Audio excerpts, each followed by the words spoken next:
Assalamualaikum warahmatullahi wabarakatuh. Salam Om Swastiastu, Namo Buddhaya, salam kebajikan. Perkenalkan, nama saya Mikael Saramat Sinaga dengan NIM D1C124010 dari kelas R2 Program Studi Teknologi Industri Pertanian. Di sini pada video kali ini saya akan menjawab pertanyaan pada mata kuliah rekayasa proses dengan soal yang pertama, yaitu di sini saya harus memilih 2 reaksi dari 6 reaksi yang paling bertolak belakang atau berlawanan, dan saya menjelaskan bagaimana perubahan struktur molekulnya. Di sini saya akan menjelaskan yang saya pilih itu adalah proses hidrogenasi dan dehidrogenasi.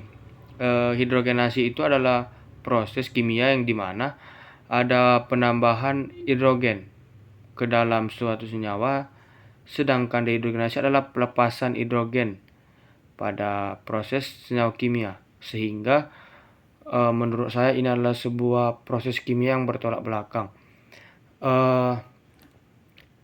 Struktur perubahan molekulnya itu berubah pada penambahan H2, di mana pada proses ikatan rangkapnya itu adalah ada proses penambahan H2 untuk pada proses hidrogenasi. Sedangkan untuk pada ikatan rangkap dehidrator adalah pelepasan H2, yang dimana pada proses setiap ini adalah yang dipengaruhi oleh suhu, tekanan, dan waktu.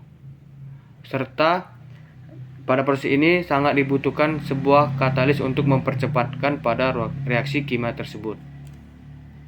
Lanjut, pertanyaan nomor 2, katalis, apa tujuan itu katalis? Kemudian pada topik presentasi kami itu spesifik katalis pada proses kimia kelompok kami. Pada kelompok saya itu kami membahas tentang hidrogenasi, di mana proses hidrogenasi itu adalah penambahan hidrogen pada senyawa kimia. Di hidrogenasi tersebut kami berfokus pada pembuatan margarin, di mana pada proses pembuatan margarin tersebut ada penambahan sebuah katalis pada hidrogenator, di mana di sebuah hidrogenator adalah sebuah bentuk tabung yang dimana pada proses tersebut ada penambahan minyak, oksigen, dan katalis tersebut, yang dimana setelah penambahan tersebut dimasukkan ke dalam mixer. Setelah pada proses mix tersebut menghasilkan kedua komponen, yang dimana ada proses katalis tersebut dihasilkan lagi serta hasil minyak, yang dimana katalis tersebut digunakan kembali untuk mempercepat katalis pada proses industri.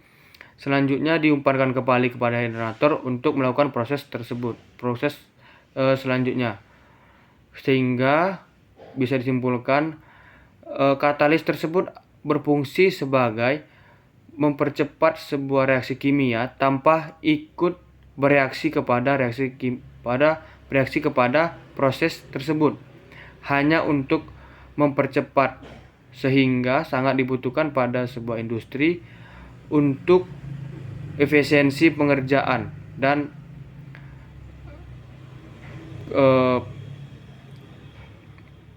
sangat dibutuhkan untuk efisiensi pekerjaan pada proses kimia industri. Pertanyaan ketiga, hidrogenasi pada pembuatan margarin. Kenapa harus perlu dihidrogenasi? Jelaskan dampak negatif jika dilakukan secara parsial atau tidak sempurna. Nah, kita harus mengetahui bahwa hidrogenasi adalah pembuatan margarin secara hidrogenasi. Pada pembuatannya itu adalah penambahan hidrogen di hidrogenator dengan proses yang sedikit panjang, karena margarin tersebut di proses hidrogenasi untuk mengubah minyak menjadi padat atau semi padat, dan untuk menambah konsistensi pada margarin tersebut. Jika dilakukannya secara tidak sempurna, maka sangat tidak baik untuk kesehatan, karena jika kita mengkonsumsi margarin yang tidak dilakukan hidrogenisasi secara sempurna, maka akan meningkatkan kadar kolesterol jahat. Kemudian ada menurunkan kadar kolesterol baik, meningkatkan penyakit jantung, dan hasil nabatnya itu tidak padat dan menimbulkan kualitas, serta agak sedikit beraroma dia pada margarin tersebut. Yang selanjutnya soal keempat, dehidrogenasi. Jelaskan perbedaan mendasar dengan dehidrogenase enzim. Berikan satu contoh penerapan dan industri pangan. Di sini saya akan menjelaskan apa dehidrogenasi.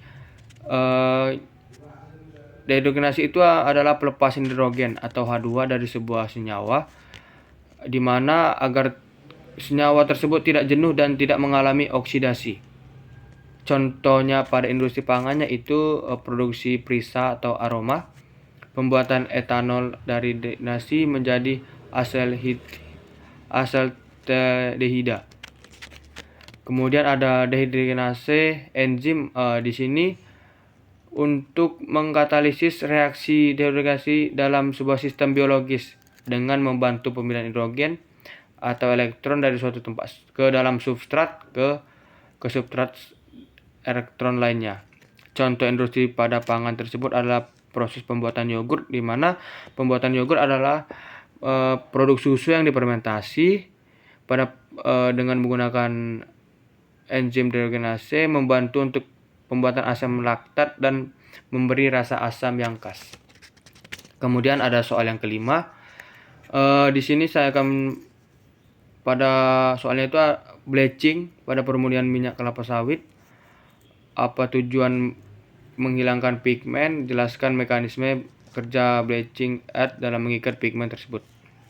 Nah, di sini kegunaan bleaching pada CPU itu atau minyak sawit adalah aborsi dengan melalui proses berikut.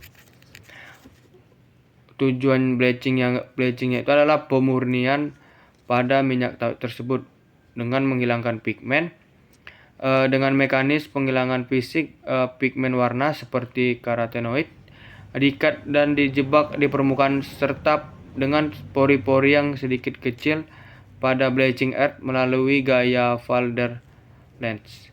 Kemudian ada struktur berpori. Bleaching earth ini memiliki pori-pori mikro dan makro. Molekul pigmen tersebut masuk dalam pori-pori tersebut dan menempel pada permukaan absorban. Lalu pengikat kotor lainnya, bleaching juga mengabsorpsi produk oksidasi logam serta asam lemak bebas. Jadi pada proses bleaching pada minyak sawit tersebut adalah untuk pemurnian minyak agar minyak tersebut murni dan bertujuan untuk membersihkan kotoran-kotoran yang ada di minyak sawit tersebut. Kemudian ada soal ke-6, elektrifikasi biodiesel. Mengapa bahan baku minyak asam lemak bebas atau FFA tinggi harus melalui elektrifikasi asam terlebih dahulu sebelum transferfikasi basah? Bahan baku minyak asam lemak bebas itu atau lemak tinggi itu harus ditransferfikasi basah karena katalis basah seperti NaOH itu akan bereaksi seperti asam, sehingga jika dilakukan proses NaOH akan bertemu dengan lemak biodiesel dengan asam lemak bebas akan bereaksi membentuk sabun, bukan melainkan menjadi biodiesel, melainkan menjadi membentuk sabun dan menjadi sebuah air. Kemudian ada soal yang ke-7, dehidrogenasi. Di sini ada merujuk pada pengeringan. Jelaskan perbedaan kedua konsep ini agar tidak terjadi kesalahpahaman. Dehidrogenasi adalah proses penghilangan air atau H2 dari sebuah proses senyawa ataupun proses kimia dengan dehidrasi pada alkohol. Reaksi kimia yang memecah ikatan molekul air dari senyawa H dan OH keluar dari molekul alkohol. Pada dehidrogenasi, alkohol tersebut membutuhkan suhu tinggi dan katalis agar proses dehidrasi tersebut berjalan dengan lancar, yang dimana pada proses alkohol tersebut untuk menghilangkan air dan untuk menghasilkan konsentrasi alkohol yang tinggi. Sedangkan drenasi pada pangan merujuk pada penghilangan air pada bahan baku atau bahan pangan. Pada proses bahan pangan tersebut hanya menghilangkan air pada fisik dengan menggunakan suhu tinggi juga dan bertujuan untuk pengawetan makanan. Jadi perbedaan antara dehidrasi alkena itu dan drenasi pada pengeringan makanan itu bertujuk pada proses hasil yang dihasilkan. Kemudian ada soal yang ke-8, isomerisasi sirup fruktosi tinggi, di mana kenapa lebih manis dibandingkan glukosa biasa. Jelaskan peran reaksi isomerisasi enzim dan mengubah sifat kemanisan tersebut tanpa mengubah rumus molekulnya. Di sini isomerisasi adalah proses kimia yang mengubah suatu produk molekul menjadi isomer lain dengan rumus molekul yang sama tetapi strukturnya berbeda, di mana yang berbeda hanya struktur kimia atau ikatan rangkap tanpa berubah rumus molekulnya. Reaksi isomerisasi enzimatik menggunakan glukosa hanya untuk mengubah struktur glukosa menjadi fruktosa. Di sini pada prosesnya itu kenapa dia lebih manis?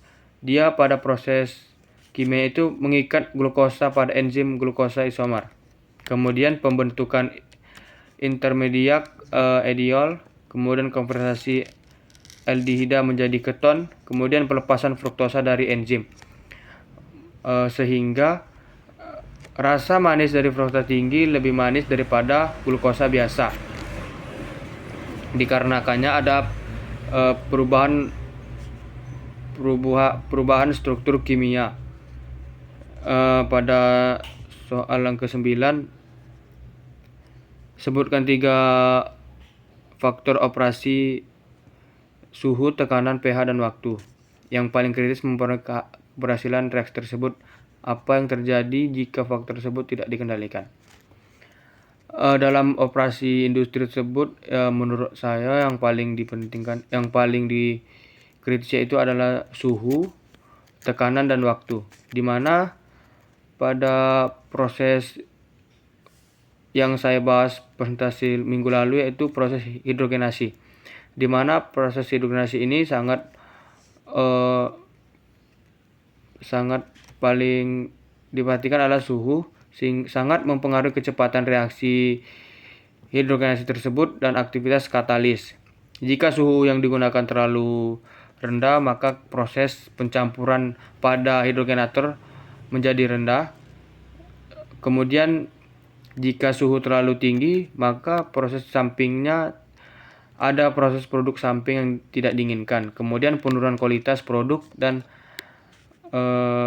katalis tersebut mungkin bisa rusak pada suhu terlalu tinggi. Kemudian ada tekanan. Jika tekanan pada proses hidrogenasi ini terlalu rendah, tekanan pada proses hidrogenasi terlalu rendah, maka tidak bereaksi sempurna pada proses pembuatan margarin tersebut. Kemudian jika tekanan terlalu tinggi, ada biaya operasional yang meningkat. Kemudian kerusakan peralatan atau reaktor tersebut bisa mengalami tekanan terlalu tinggi hingga bisa menyebabkan meledak dan berisiko keselamatan. Kemudian ada waktu. Kemudian waktu yang digunakan pada reaksi hidrogenasi sangat dipengaruhi, karena jika waktu pada proses hidrogenator rendah, maka proses pembuatan margarin tersebut belum selesai dan masih ada belum ada proses yang belum selesai, sehingga waktu tersebut harus memang pas, tidak terlalu lebih dan tidak terlalu cepat. Kemudian jika waktunya terlalu lama, ada pemborosan energi. dan penurunan kualitas jika pada proses hidrogenasi tersebut terlalu lama. Kemudian ada soal yang ke-10, dehidrasi. Dengan soal pada nomor 10, berdasarkan seluruh materi teman-teman sekelas presentasikan reaksi yang mana menurut Anda paling berpotensi dikembangkan pada industri produk pangan di Indonesia pada masa depan. Silakan secara ekonomis dan teknisnya. Pada pendapat saya lebih memilih dari semua reaksi kimia tersebut, saya memilih proses dehidrasi. Karena proses dehidrasi tersebut sangat cocok dikembangkan pada industri pangan di Indonesia pada masa depan, karena alasan saya memilih kegunaan yang cocok pada hasil panen yang ada di Indonesia, kemudian dimanfaatkan untuk produksi hasil panen yang melimpah jika sewaktu pasca panen hasil produk bahan pertanian meningkat, sehingga untuk mempertahankan dan menahankan kualitas hasil tersebut dan tidak menurunkan nilai jual dari hasil panen tersebut dengan reaksi dehidrasi tersebut. Pemanfaatnya itu dengan kita membuat buah produk kering, sayuran kering, dan bubuk pangan. Jadi menurut saya sangat memilih potensi pada inovasi produk pangan Indonesia itu pada proses kimia dehidrasi untuk mempertahankan dan meningkatkan kualitas serta nilai ekonomis dari sebuah produk pangan tersebut. Alasan teknisnya itu memperpanjang umur simpan, pengurangan kadar air. Jadi hidrogenasi tersebut adalah untuk menghilangkan kadar air pada sebuah produk pangan sehingga bisa memperpanjang umur simpan dari sebuah produk tersebut dan pengurangan kadar air. Terus mengurangkan berat dan volume. Dengan kita mengurangkan berat dan volume dari suatu bahan produk pangan, kita mengefisiensi pada proses distribusi. Kemudian mudahnya untuk distribusi pada produk tersebut. Kemudian mempertahankan kualitas jika kita menurunkan kadar air pada produk pangan, terutama untuk produk pangan yang mudah rusak, kita bisa menjaga kualitas produk pangan tersebut. Kemudian mengurangi kehilangan hasil pasca panen. Nah, pada bahan pangan, khususnya hasil pertanian, sangat rentan jika yang ada namanya panen raya, di mana pada panen raya tersebut ada hasil panen yang terbuang sia-sia karena minimnya penanganan bahan pada hasil panen tersebut. Jadi pemanfaat dehidrasi tersebut pada hasil pangan adalah untuk pengawetan pada hasil pangan tersebut untuk mempertahankan hasil panen tersebut dan menjaga kualitas serta meningkatkan hasil nilai produk tersebut. Alasan ekonomis yang pertama itu untuk menambahkan nilai tambah, di mana hasil produk pangan yang keringan sedikit lebih mahal dibandingkan produk pangan yang langsung dijual tanpa ada olahan lainnya. Kemudian mengurangi kerugian pasca panen, di mana setelah pasca panen tersebut dengan produk melimpah, kita bisa proses pengawetan dan dehidrasi, kita bisa mempertahankan kualitas produk kita tersebut.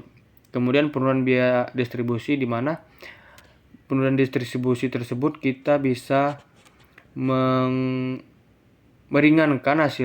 meringankan massa atau berat pada produk kita, sehingga